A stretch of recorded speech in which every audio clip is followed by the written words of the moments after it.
এজন্য কোরআনুল কারীমের মধ্যে আল্লাহ তাআলা বলছেন, হে বন্ধু আমার, নবী আমার, কোরআনুল কারীমের অক্ষর হুবহু আমি আল্লাহ যেভাবে নাজিল করেছি হুবহু শতভাগ নিখুঁত মুখস্থ রাখা আপনার অন্তরে, এটা আমি আল্লাহর দায়িত্ব।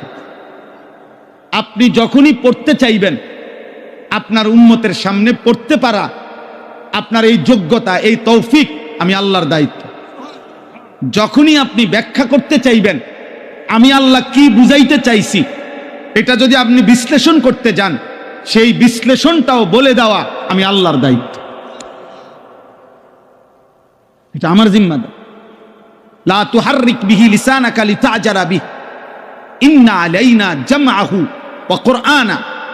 আল্লাহ বলেন, আপনার অন্তরে কোরআন হুবহু বসিয়ে দেওয়া, মুখস্থ করিয়ে দেওয়া, আপনার জবান দিয়ে যতবার ইচ্ছা আপনার উম্মতের সামনে পড়িয়ে দেওয়া, পড়ার তৌফিক।